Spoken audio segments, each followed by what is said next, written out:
donc Quentin qui tire sa chaise. Ça va, Quentin? Bonjour.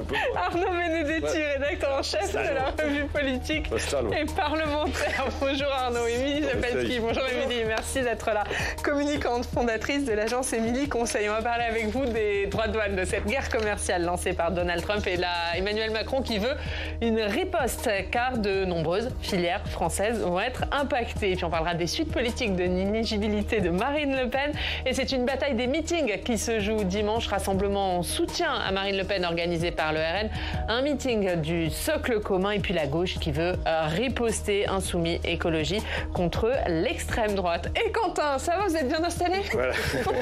On va parler de la relation entre la France et l'Algérie. Oui, bien sûr, on va continuer à évoquer le sort de Boualem Sansal avec vous, Arnaud Benedetti. On va voir effectivement l'évolution du dossier.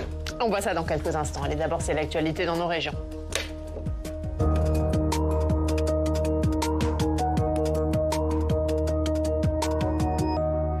Et l'actualité dans nos régions, c'est avec nos partenaires de la presse régionale. On va à Vienne, dans l'Isère. On retrouve Guillaume Drevet. Bonjour, merci beaucoup d'être avec nous, journaliste au Dauphiné. On est ravis de vous accueillir dans cette émission, Guillaume.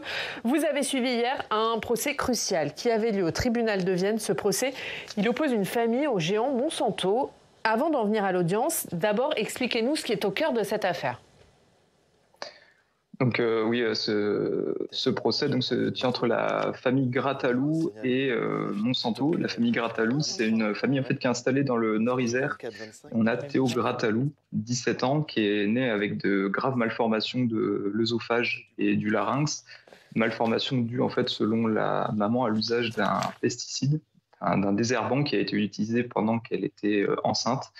Et donc, selon elle, c'est le glyphosate qui est à l'origine des malformations de Théo Grattalou. Et Guillaume, le procès avait donc lieu hier. Comment ça s'est passé? Comment s'est déroulée l'audience? C'était un moment qui était très attendu parce que l'assignation en justice, elle date de 2018. Donc 7 ans d'attente pour la famille. Les échanges ont duré un peu plus de 3 heures. En amont, il y avait déjà beaucoup de soutien des amis, la famille, l'ONG Génération Future. Du côté des avocats des parents, donc mettent en avant plusieurs choses, les malformations évidentes de Théo, l'absence de causalité dans la génétique, et puis cette chronologie entre l'usage du glyphosate et puis la naissance de Théo. Du côté de la défense, c'est un peu plus compliqué. Ils mettent en avant un montage juridique, un montage de société complexe avec plusieurs entités qui fabriquaient du glyphosate. On a notamment entendu un avocat dire « Vous ne verrez pas le nom Monsanto écrit sur le produit désherbant en montrant une photo que la maman, une photo du produit que la maman explique avoir utilisé. » Donc compliqué. Est-ce que le glyphosate est à l'origine des malformations de Théo? Monsanto peut-elle être mise en cause? Le délibéré est fixé au 31 juillet. Mais quoi qu'il arrive, la famille se dit confiante et puis dit surtout vouloir sensibiliser sur les dangers de l'usage du glyphosate. Donc c'est à lire ce vendredi, une double page dans le Dauphiné libéré. Merci beaucoup Guillaume, merci d'avoir été avec nous. Et justement, on regarde la une du Dauphiné, une famille face à Monsanto, une famille déterminée même face à Monsanto.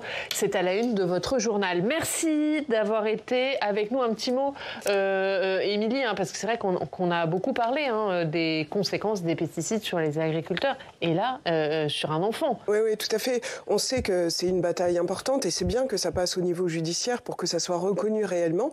Mais à côté de ça, il y a quand même aussi un problème, c'est que les agriculteurs, pour le moment, ils n'arrivent pas à se passer de ces produits phyto parce qu'ils n'ont pas tellement d'autres choses à proposer en dehors de ça. Et en même temps, on leur demande de produire toujours plus, de nourrir tout le monde. Donc, il y a quand même ce paradoxe. Donc, je pense que si on veut se passer de phyto, il faut qu'on puisse faire comme une trajectoire et pouvoir aider ces agriculteurs qui, sans ces phytos, pour l'instant, ils n'ont pas 36 000 solutions. On va parler de l'actualité chargée de cette semaine. On va y revenir. Et d'abord, cette attaque de Donald Trump, cette guerre commerciale lancée avec une augmentation des droits douaniers. Face à cette attaque, la riposte de l'Union européenne et de la France. Emmanuel Macron qui appelle les industriels français à ne rien s'interdire. On voit ça avec Gaël Fonseca. Réunion de crise à l'Elysée ce jeudi. Les principales filières affectées par la hausse des droits de douane aux États-Unis sont accueillies par Emmanuel Macron. L'objectif, établir un plan de riposte à la décision de Donald Trump. Et pour ce faire, le président français ne compte pas agir seul. L'Union européenne, c'est 450 millions de consommateurs. C'est plus que le marché américain. Et donc, si les Européens jouent groupés, c'est-à-dire préparent la réponse, qu'elle est unifiée, qu'elle est proportionnée, mais qu'elle est réelle, mais que derrière, toutes les filières jouent de manière cohérente et qu'il y ait une vraie solidarité de filières, à ce moment-là, nous saurons avoir ce qui doit être notre objectif, qui est le démantèlement des tarifs. Dès la mi-avril, une première riposte portera sur l'acier et l'aluminium déjà surtaxés par les États-Unis. À la fin du mois, après une étude approfondie, chaque secteur ripostera tour à tour. Un plan d'action soutenu par l'Allemagne qui souhaite que l'Union européenne réagisse avec unité. La première ministre italienne Giorgia Meloni a soulevé le risque de guerre commerciale et souhaite négocier avec les États-Unis. Des idées portées à l'unisson par Ursula von der Leyen. Le recours aux droits de douane, comme alpha et oméga, ne résoudra pas le problème. C'est pourquoi, depuis le début, nous avons toujours été prêts à négocier avec les États-Unis. En même temps, nous sommes prêts à réagir. Prêts, car même si l'offensive protectionniste américaine sera mise en place demain, les conséquences touchent déjà l'économie européenne. Le CAC 40 a clôturé en baisse de plus de 3%. C'est le plus fort recul quotidien de la Bourse de Paris depuis 2 ans. Un mot sur cette guerre commerciale, évidemment, Arnaud et Émilie, on va y revenir. Emmanuel Macron, il parle d'une attaque brutale. Est-ce que c'était si brutal que ça ? Non, moi je dis depuis le début que Trump finalement a fait ce qu'il a toujours dit qu'il ferait en l'occurrence. C'est qu'en fait on est surpris de la politique que mène Trump. Sur tous les sujets, Trump a annoncé ce qu'il ferait en l'occurrence. Il a pour ce coup-là menti à personne. Donc il applique son programme tout simplement. La vraie question c'est de savoir quelle est la capacité des Européens à répondre de manière solidaire comme le dit le président de la République. En fait ce que joue Trump c'est les divisions des Européens. Il a très bien compris que finalement les conditions de la solidarité n'étaient pas forcément réunies et il suffit de voir la réaction de la chef du gouvernement italien, Madame Meloni, qui est très différente de celle par exemple de l'Allemagne. Donc on voit bien que c'est bien cette difficulté. D'une certaine manière, il met un coup de pied dans la fourmilière européenne et ils sont quelque part, ils sont délectes d'avance. Alors est-ce que les Européens vont être capables de répondre ? On va le voir. Moi, en tout cas, il y a quelque chose qui me frappe. Je me souviens de 1989, au moment où le mur de Berlin s'effondre.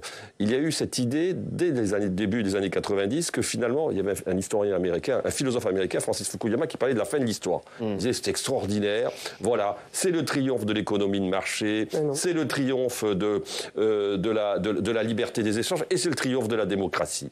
Ben clairement, plus de 30 ans après, on se rend compte que l'histoire est de retour, et elle est de retour, je veux dire, avec tous les ingrédients que l'on a connus au XXe siècle, c'est-à-dire la guerre commerciale, le protectionnisme, les frontières, tout ce qui, d'une certaine manière, a rythmé cette histoire du XXe siècle, revient dans cette première partie du XXIe siècle. Donc ça interroge évidemment tous les dirigeants qui ont eu un logiciel depuis les années 90, qui, me semble-t-il, était un logiciel extrêmement idéaliste, voire un peu naïf.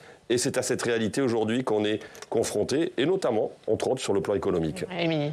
Oui, alors que Trump mette un pied dans la fourmilière, je suis d'accord, européenne, mais elle n'a pas beaucoup besoin de ça, parce qu'elle est déjà très désunie, que ce soit sur le plan commercial ou des décisions. Donc c'est vrai que ça ne fait que la fragiliser, et on voit bien les positionnements différents. Je pense que ce qui est compliqué pour les pays autour de Trump, qui décidément, lui, c'est le monde selon Trump. Hein. Il décide, et puis tout le monde réagit par rapport à lui. Finalement, c'est ça ce qu'on voit.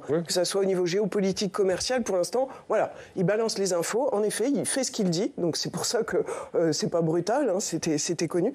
Mais ce qui est difficile, c'est de savoir comment réagir. Et moi, j'ai l'impression, alors Emmanuel Macron, très fort encore, hein, c'est comme sur la défense, au niveau européen, il est toujours pionnier, toujours chef pour essayer de mener cette Union européenne qui n'est pas toujours unie. Donc ça, on peut lui reconnaître ça. Mais le problème, c'est de réagir au même niveau que Trump et de la même manière. Et finalement, c'est ce que fait Emmanuel Macron. C'est brutal, bah, je vous réponds brutalement et je vous mets des droits de douane à la même hauteur. Je ne sais pas si... Alors, peut-être que la menace marche, parce qu'on sait que Trump, il réagit comme ça aussi. Quand il y a une menace, bah, souvent, après, il recule ou il renégocie. On le voit avec le Canada. On voit qu'il y a des choses qui se passent derrière. Mais globalement, Giorgia Meloni et la présidente de la Commission européenne disent autre chose. Elles disent OK pour afficher une riposte, mais négocier. Et je pense que ça, c'est une autre façon de faire avec Trump, qui n'est pas la même façon que ce qu'il aborde lui en première phase. Et je trouve que c'est assez intelligent, parce que je pense que réagir de la même façon, et on l'a vu, Zelensky par exemple, c'était terrible ce qui s'est passé avec Trump, il a réagi au même niveau que Trump. Ça marche pas, on se ridiculise. Et quelque part, si on gratte un peu, Trump, ce qu'il fait, même si c'est inquiétant, c'est pas très différent de ce que voulait faire l'Union européenne, de ce que veut faire une partie des responsables politiques en France, c'est-à-dire se refermer un peu sur soi, penser à soi, penser à son marché, relocaliser, réindustrialiser. Donc on peut pas lui en vouloir de faire ce qu'il fait. Par contre, ça a des incidences. Et comment on protège notre commerce, nos entreprises, c'est ça. Mais moi, je pense que ça passera à terme par de la négociation et sans affect. En fait, c'est comme une relation de divorce. Il faut pas d'affect. Et c'est comme ça qu'on négocie clairement les choses et qu'on peut avancer. Il est business. C'est un homme transactionnel, comme on dit depuis qu'il a été réélu. Et il faut arriver à trouver notre façon, nous, d'être dans le business et pas dans l'affect. Alors, sur la riposte et la manière dont on doit riposter, on va écouter Patrick Mignola, le ministre chargé des relations avec le Parlement, c'était ce matin. Parce que le président des États-Unis, je le répète, a tort d'abord vis-à-vis de son peuple. Il a été élu pour maîtriser l'inflation et faire augmenter le pouvoir d'achat. Il va relancer l'inflation et faire baisser le pouvoir d'achat chez lui. Nous, ce qu'on doit éviter, c'est exactement de ne pas aller vers une augmentation de l'inflation et une baisse du pouvoir d'achat. De quelle manière il faut riposter à Donald Trump? Est-ce qu'il faut rentrer dans un bras de fer ou est-ce qu'il faut négocier? Non, mais si vous voulez, la différence entre les États-Unis et l'Union européenne, c'est que les États-Unis, c'est une puissance. Ils s'appuient tout simplement sur la puissance américaine, qu'on le veuille ou non. Alors peut-être une puissance en difficulté, une puissance qui n'est plus ce qu'elle était, et encore, ça reste à démontrer. Mais la force de Trump, c'est que, si vous voulez, il va jusqu'au bout de la logique de puissance et de la logique impériale qui est celle des États-Unis. Enfin, ne nous trompons pas. Les États-Unis ont toujours défendu leurs intérêts, quel que soit leur président. Donc, sauf que lui, il le fait, j'allais dire, de manière encore plus cash. Et ce qui fait sa stratégie, qui est une stratégie, et je rejoins ce que dit Émilie, c'est-à-dire qu'il met toujours la barre très haut, et c'est volontaire de sa part. Et contrairement à ce qu'on pense, c'est pas si imbécile que ça, en l'occurrence, sur le plan, après, des résultats, parce qu'il finit toujours par obtenir quelque chose. Donc, il est toujours, on l'a dit 1000 fois, c'est un lieu commun, c'est un homme du deal, c'est un homme de la transaction, et il le fait brutalement. Alors après, comment peuvent réagir les Européens? C'est vrai que c'est une question de savoir s'il faut réagir à la hauteur de la façon dont lui-même agit, ou est-ce qu'il faut être plus subtil? Parce que la réalité, si vous voulez, la différence fondamentale entre l'Union européenne et les États-Unis, c'est que d'un côté, vous avez une puissance qui est intégrée, et de l'autre, je veux dire, un conglomérat d'États-nations qui n'ont pas forcément les mêmes intérêts et la même histoire. C'est la différence fondamentale. Il y a une relation qui est totalement asymétrique. Donc, en effet, peut-être que, finalement, ce que propose Mme Meloni ou ce que propose Mme von der Leyen est peut-être plus adapté, finalement, pour répondre, au coup de boutoir de Donald Trump. Les États européens qui, en plus, sont en concurrence entre eux aussi sur les parts de marché. On n'est pas encore intégrés pour représenter cette puissance commerciale dont parle Emmanuel Macron, et il n'a pas tort. On est 450 millions de consommateurs et de personnes, donc on devrait avoir cette puissance, mais on ne l'a pas à l'heure actuelle. C'est un rêve. C'est le rêve de Macron, c'est le rêve de beaucoup, mais pour l'instant, ce n'est pas une réalité. Moi, je reviens sur ce que vous dites. Moi, ce côté imbécile, ça va loin, mais c'est vrai qu'on ne prend pas toujours Donald Trump au sérieux. Et moi, je me souviens, quand la fin de son premier mandat, on disait, mais non, il ne reviendra jamais. Mais enfin, on voit bien quel homme c'est. Il rejaillit tout le temps de ses cendres. Il est incroyable. Et même plus que ça, c'est que dans sa politique, je pense que on est effrayé parce que dans sa politique, il y a plein de choses terribles, mais il y a des choses qui ne sont pas si idiotes. Et c'est vrai que, en gros, ce qu'il nous dit, c'est la mondialisation, on a vu que ça avait un peu ses limites. Et donc, moi, je reviens là-dessus et je protège mes intérêts. Et finalement, c'est très tendance, cette politique-là, sauf que c'est le seul à passer à l'acte de cette manière aussi forte. Il dit quelque chose de très intéressant sur le plan politique. Il dit la politique, c'est reprendre le contrôle, clairement.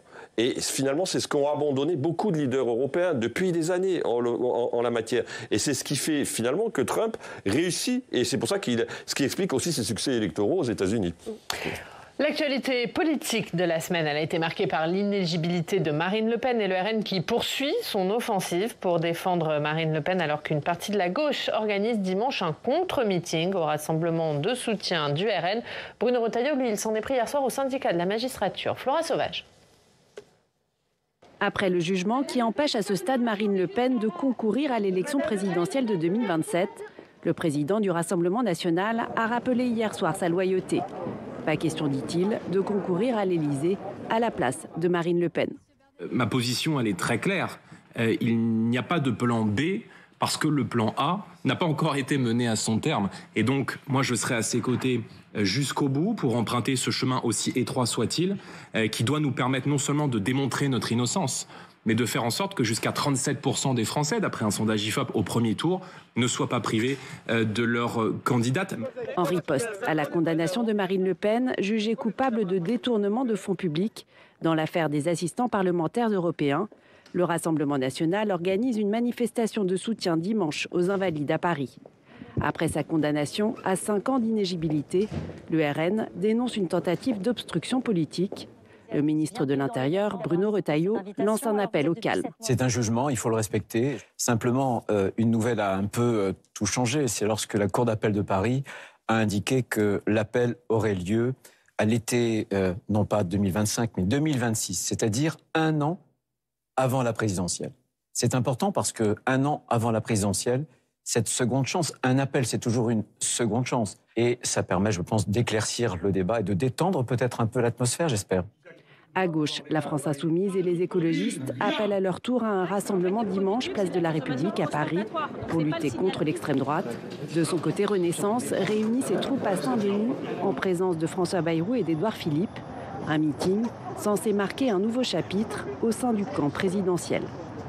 Émilie, d'abord, qu'est-ce que vous avez pensé de la stratégie de communication de Marine Le Pen et de Jordan Bardella et du Rassemblement national cette semaine après cette condamnation en première instance? Alors c'était compliqué, ils n'avaient pas 36 000 choix. Elle s'est montrée assez combative et plutôt agressive sur ce jugement. C'était une façon de sortir un petit peu des 4 millions de détournements de fonds et de l'accusation finalement à la condamnation. Elle porte là-dessus, donc ils ont essayé de faire un peu diversion et d'en faire une bataille, comme si c'était une bataille contre le RN que toute cette affaire mentionnée. Donc c'était ça un petit peu le positionnement et ils en avaient pas, il n'y avait pas beaucoup de choix. Après c'était sur le duo, donc elle n'a pas sorti la carte Bardella tout de suite. D'ailleurs moi j'ai trouvé que c'était assez dur ce qu'elle a choisi de dire, c'est-à-dire c'est un atout formidable mais il faut pas l'utiliser. Ouais. J'ai trouvé que c'était particulier cette façon de parler. Moi je pense qu'il y a 2 raisons, c'est qu'à la fois il n'est pas prêt et c'est une façon très maladroite de le dire, mais en tout cas elle l'a vu depuis les coulisses. Voilà, et puis nous on l'a vu aussi, parce que pendant les législatives, on a vu quand même les limites de ce personnage qui est très jeune, très fort, mais qui a de fortes limites encore sur le plan politique. Et puis de l'autre côté, je pense qu'il y a un côté stratégique aussi pour Marine Le Pen, parce que la guérilla interne, elle va démarrer forcément. On sait qu'ils sont pas quand même sur la même ligne. Le duo marche très bien, elle plus sociale, pouvoir d'achat, et lui beaucoup plus sur une ligne identitaire et un peu plus libérale, proche peut-être un peu plus de ce que pourrait représenter Zemmour. Enfin, en tout cas, on sait qu'il, par exemple, il assumait le mot « le grand remplacement », l'expression « le grand remplacement ». Donc voilà, il va y avoir aussi cette bataille interne, forcément, qui va se mener. On a déjà connu ça au niveau du Front National. Donc voilà, il voulait éviter ça. Ça va être très compliqué de mener de front la campagne avec cette espèce de duo, plan A, plan B, Marine Le Pen ou Jordan Bardella, en fonction de ce qui se passerait si la décision tombait en 2026, comme c'est prévu maintenant. Arnaud, vous avez évidemment beaucoup suivi le RN. Vous avez écrit un livre à ce propos. Est-ce que dans l'électorat, Marine Le Pen, Jordan Bardella, c'est la même chose? Non, mais l'efficacité, si vous voulez, c'est le duo. C'est le duo Marine Le Pen, Jordan Bardella. Parce qu'ils ne parlent pas forcément à des électorats qui sont toujours les mêmes. Bardella, on l'a dit, ramène un électorat plutôt jeune. Il parle plus à la droite conservatrice, notamment sur les questions économiques. Et Marine Le Pen parle plus à l'électorat populaire. C'est vrai que ce duo a fait preuve d'une redoutable efficacité sur le plan à la fois de l'opinion, de la dédiabolisation et sur le plan électoral. Donc en effet, les juges... Il y aurait beaucoup à dire sur cette décision, mais beaucoup à dire. Moi, je ne partage pas le récit qui consiste à dire que cette décision est en tout point, une décision qui n'est pas, l'objet de critique. Elle peut être critiquée en l'occurrence, mais ce n'est pas le sujet. Là, en l'occurrence, la question, c'est de la stratégie. La stratégie, en effet, de Marine Le Pen, c'est d'occuper l'espace politique. Et qu'est-ce qu'elle a dit, en fait, finalement, lundi, après la décision des juges qui ont pris cette décision d'exécution provisoire? Elle a dit « je continue quoi qu'il arrive. C'est-à-dire que je vais utiliser tous les moyens qui sont à ma disposition, judiciaires et politiques, pour continuer à faire cheminer ma candidature jusqu'à 2027. Et en effet, je rejoins ce que dit Émilie. Ce qui est très intéressant dans ce qu'elle a dit oui, Bardella est constitué un atout formidable pour le Rassemblement national, mais quelque part, elle a avoué qu'il n'était pas prêt pour faire l'élection présidentielle. Donc c'est vrai que, quelque part, qu'on le dise, parce qu'il y a un argument qui consiste à dire « Oh, mais cette décision, finalement, elle n'empêche pas au Rassemblement national d'avoir un candidat à la présidentielle. » C'est vrai, indéniablement. Il y aura un candidat, de toute façon, du Rassemblement national à la présidentielle, M. Bardella ou une autre candidate, voire Marine Le Pen, si l'appel infirme la décision de la première instance. Mais une élection présidentielle en France, sous la Ve République, c'est une élection d'incarnation. Donc, indéniablement, si vous voulez, l'électorat de Marine Le Pen, quand même, malgré tout, il s'attend à ce que la candidate naturelle du Rassemblement national, ça soit Marine Le Pen, parce qu'elle a l'expérience, politique en tout cas, parce que c'est une femme, pour des tas de raisons qui font qu'elle s'est imposée malgré tout comme une personnalité qui est, pour ce qui concerne la candidature du RN, crédible pour postuler à la présidence de la République. Alors que Bardella, on n'en est pas sûr. On l'a vu lors des élections législatives, quand même, quelque part. Donc, si vous voulez, là, il y a un vrai sujet pour le Rassemblement national. Et alors, sur la réaction des autres partis, Émilie, on l'a vu, hein, du coup, dimanche, ça va être un peu bataille de meeting. Hein. Il y avait déjà depuis longtemps un rassemblement du socle commun qui était prévu. Gabriel Attal, Édouard Philippe, François Bayrou, mais qui là va un peu changer de nature, puisqu'il parle d'état de droit, de démocratie. Il y a le meeting de soutien à Marine Le Pen et les écologistes et les insoumis qui organisent aussi un meeting contre l'extrême droite. La bataille pour 2027, elle est lancée. Ben oui, c'est ça, c'est qu'on voit que ils se positionnent par rapport au Rassemblement national et on voit bien qu'il y a probablement à gauche, à droite, quelque chose qui réagit. Après, jusqu'où ça va aller? On sait que la gauche, c'est encore un peu nébuleux de voir comment ils peuvent réincarner une force un petit peu social-démocrate ou un petit peu plus stable que ce qu'ils étaient jusqu'à maintenant avec l'alliance avec Jean-Luc Mélenchon. Donc on va voir comment ils se positionnent. C'est intéressant. Après, moi je pense que le risque, c'est aussi ça, c'est que cette élection soit encore, toujours ce positionnement vis-à-vis des extrêmes. Et moi j'aimerais qu'on en sorte et qu'on puisse être un peu sur du fond, qu'on puisse être sur, les socialistes ou à gauche, si c'est juste un positionnement vis-à-vis du RN, c'est un peu maigre en fait comme programme. Et on sait que pour l'instant ils sortent pas grand-chose de plus comme thématique. Donc je pense qu'il y a ce risque. Et il y a de l'autre côté, Gabriel Attal, ça va lui permettre de se positionner parce que pour l'instant, c'est difficile de savoir exactement quelle ligne il a, qu'est-ce qu'il choisit, où est-ce qu'il va. Donc ça lui permet de parler un petit peu plus fort. Je ne suis pas sûre qu'il était si attendu que ça pour son événement de samedi. Et puis, alors... Dimanche. De dimanche, pardon. Ah, c'est dimanche. On ne sait pas si c'est samedi ou dimanche, c'est un signe aussi. Pourtant, il fait de la pub. Et je voudrais parler aussi qui était hier à la télévision, Bruno Retailleau, parce que c'est important aussi ce qu'il trace comme sillon. Et quand on disait qu'en effet, une candidature Marine Le Pen et une candidature Bardella, c'est pas la même chose. Et certains qui ne verraient pas leur candidate Marine Le Pen en qui ils ont cru, pourraient, par rapport au positionnement que représente Bruno Retailleau, choisir cette carte-là qui serait plus raisonnable, plus raisonnée. Parce qu'on a aussi quand même cet éventuel candidat qui aurait une trentaine d'années, à peine 30 ans.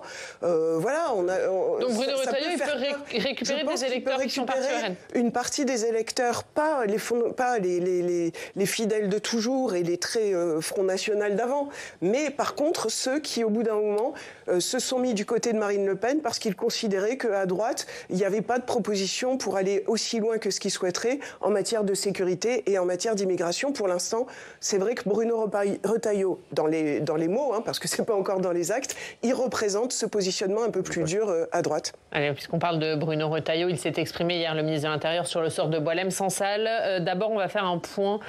Quentin, avec vous, on en est où dans le dossier des tensions entre la France et l'Algérie? Eh bien, lundi, les deux présidents Macron et Tebboune se sont parlé au téléphone.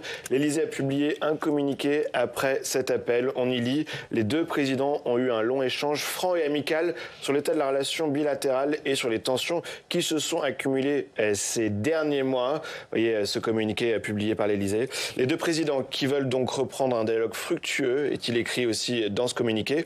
Première étape donc avec le déplacement du ministre des Affaires étrangères Jean-Noël Barrot qui se rend à Alger ce dimanche afin, je cite, de détailler un programme de travail ambitieux dont décliner les modalités opérationnelles et le calendrier de mise en œuvre. Une réunion s'est également tenue mardi à l'Élysée l'Elysée avec les autres ministres concernés.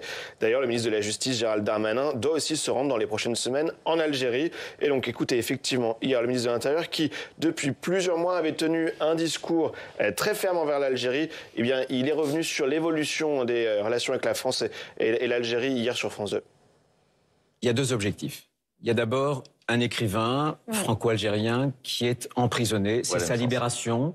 C'est une question humanitaire. Il est âgé et il est malade. Bon, ça, c'est un premier point. Premier objectif. L'autre objectif, c'est qu'un autre Mulhouse ne se produise pas.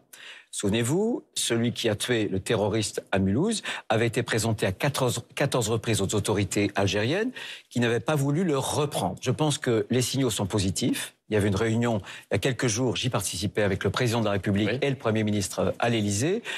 L'espoir s'est levé. Simplement, moi, je suis vigilant et je ne croirai que ce que je verrai.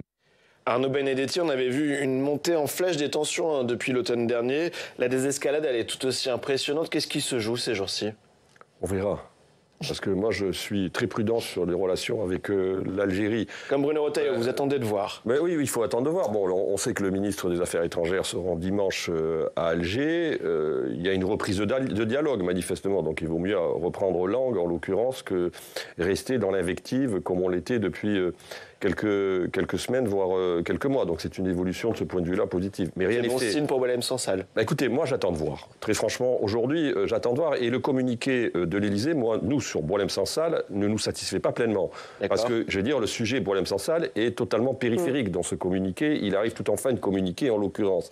Donc, nous, ce qu'on souhaite, et on l'a dit d'ailleurs au niveau du comité de soutien, puisque Jean-Noël Barrot va à Alger, eh bien, il faut qu'il ramène Boualem Sansal dans son avion, en l'occurrence. C'est tout ce qu'on peut demander aujourd'hui au ministre des Affaires étrangères.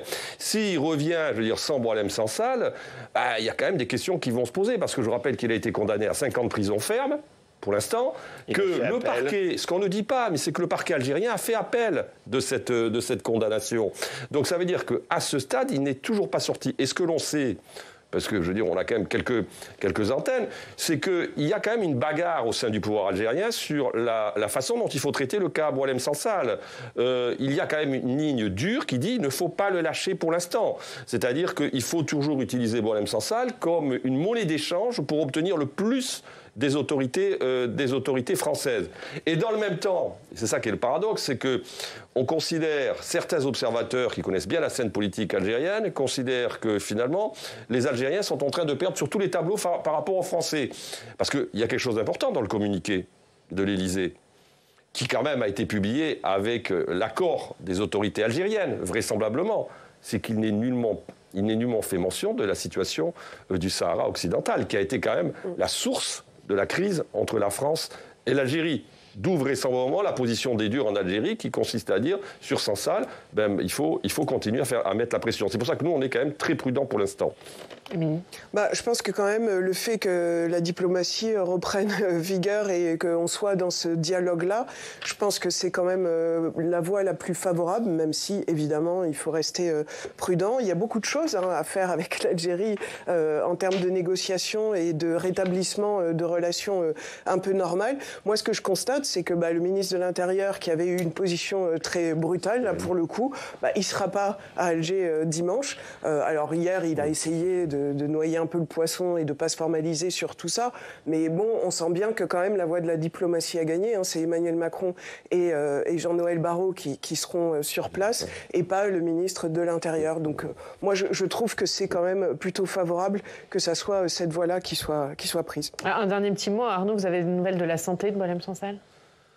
Non, enfin, les dernières nouvelles qu'on a, c'est qu'il est toujours traité pour son cancer et qu'il fait des allers-retours, encore une fois, entre la prison et l'hôpital Mustapha à Alger. On suivra bien évidemment la situation de Boualem Sansal très régulièrement dans cette émission. Allez, c'est vendredi, on termine par une actualité plus légère. Cette semaine ont été distribuées les célèbres étoiles du guide Michelin. Parmi les grands gagnants, le restaurant de Christopher Coutenceau à La Rochelle qui retrouve sa 3e étoile perdue en 2023. Portrait de ce chef étoilé avec Aurélien Romano. Christopher Coutenceau. Son nom s'affiche en grand ce lundi 31 mars pour la cérémonie du guide Michelin. Christopher Coutenceau rejoint à nouveau le club très fermé des 3 étoiles Michelin. C'est la récompense d'un travail acharné pour celui qui ne compte pas ses heures. Le cuisinier pêcheur, comme il se fait appeler, travaille les produits de la mer dans son restaurant gastronomique de La Rochelle. Pour toute l'équipe, parce que c'est l'étoile du restaurant, mais c'est aussi leur étoile à eux. Ça fait partie de leur cursus et c'est grâce à toutes ces mains qu'on réussit à faire ce joli travail au quotidien. Donc c'est l'étoile à tout le restaurant et je suis bien content de leur ramener aujourd'hui. Mettre ses équipes en avant, c'est son tempérament. Il a commencé dans les cuisines de son père et enfant, il l'accompagnait déjà à la criée choisir les poissons et les produits de la mer. Il lui succède à la tête du restaurant actuel en 2007 et sait conserver les 2 étoiles Michelin déjà acquises. En 2019, il propulse sa cuisine dans l'excellence, le club restreint des meilleures tables 3 étoiles. L'accueil du public et la salle du restaurant sont complètement repensés à l'époque. Seul établissement triple étoilé de La Rochelle, le lieu est ouvert sur l'océan et Christopher Coutenceau promeut la cohérence et la durabilité. Investi pour une pêche responsable, il a notamment combattu au niveau européen contre la pêche électrique. Je pense qu'aujourd'hui, un vrai restaurant, c'est une culture, c'est une éducation, c'est un récit d'enfance. Moi, je suis né à La Rochelle, toujours été passionné par la mer, la pêche, le surf. Et puis, j'ai toujours voulu m'installer à La Rochelle. Et qu'on a ce décorum face à nous, ce serait compliqué de servir un morceau de viande. Parce que moi, je serais client, je me dirais... le chef, qu'est-ce qu'il veut nous raconter en nous servant un pigeon, par exemple?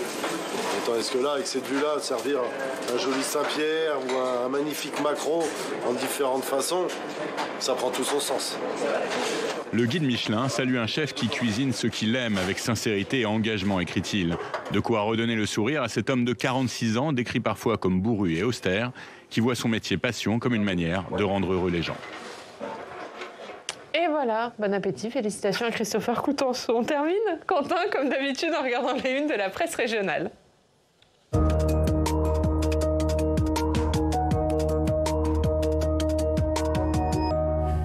Et Quentin, évidemment, ce matin, une très grande majorité de titres de presse régionale titrent sur la décision de Donald Trump. Voilà, très difficile ce matin d'échapper à cette info. La Voix du Nord qui titre sur les marchés qui s'affolent. Le Républicain Lorrain à Metz qui dit que Trump frappe fort. L'Est Républicain qui titre sur l'Europe qui s'interroge, même si le président français semble afficher de la fermeté dans ce dossier. La Dépêche à Toulouse qui écrit que le président américain a déclenché un tollé mondial. Petit zoom sur le courrier Picard qui, dans les pages intérieures, s'interroge sur l'impact de ces droits de douane sur la région Hauts-de-France. La région se rassure ce matin en notant que les Hauts-de-France ne contribuent que pour 5% des exportations de la France vers les États-Unis. On continue avec d'autres journaux, mais toujours la même interrogation. Exactement. Qui va trinquer? Chaque région, chaque secteur économique se jauge et évalue ce matin sa vulnérabilité aux exportations avec les États-Unis. L'Union, le journal de Reims qui s'inquiète par exemple pour la filière champagne. Cela représente 100 000 bouteilles exportées chaque année vers les États-Unis. Depuis plusieurs semaines, la filière a arrêté d'envoyer ce champagne aux États-Unis face aux menaces de surtaxe. On attend de voir si les revendeurs américains peuvent encaisser la hausse de 20%. C'est plus d'1 milliard d'euros de chiffre d'affaires annuel qui pourrait être compromis, a indiqué la région Grand Est jeudi, si l'on prend toutes les exportations de la région. Et un mot qui revient largement ce matin dans la presse régionale, riposte. Riposte, l'UE prépare sa riposte, les peurs et la riposte. Et quelle riposte? Vous voyez ce mot qui s'affiche à chaque fois. La présidente de la Commission européenne a parlé pour l'heure de s'efforcer à réduire les obstacles et non de les élever. La France d'Emmanuel Macron qui parie donc sur la fermeté, dit-on dans les pages intérieures du Dauphiné. L'Italie, on l'a dit dans ce débat, qui entend préserver sa relation privilégiée avec les États-Unis. Enfin, dernière question, va-t-il falloir aider certaines filières en France? Et comment financer dans ces cas-là ces mesures de soutien à ces filières face à un budget très contraint? Allez, c'est vendredi, on termine par votre idée de sortie week-end. Qu'est-ce qu'on fait? Voilà, on termine toujours cette revue de presse par une information plus légère. Les asperges d'Alsace pointent leur nez, lit-on ce matin dans le journal L'Alsace. Grâce à une météo favorable ces derniers mois, les producteurs espèrent de bonnes récoltes cette année. Les Français qui consomment en moyenne 2,4 kilos par foyer par an, les Alsaciens en mangent 2 fois plus. Que la moyenne. Ben merci pour cette info. Merci Quentin. Vous irez cueillir des asperges du coup. Merci d'avoir été avec nous. Merci beaucoup Émilie Zapalski. Et merci Arnaud. Arnaud, on regarde la une de la revue politique et parlementaire. Faut-il changer de République? C'est à la une de votre numéro. Merci beaucoup. Merci à tous de nous avoir suivis. On vous souhaite un excellent week-end. On se retrouve lundi.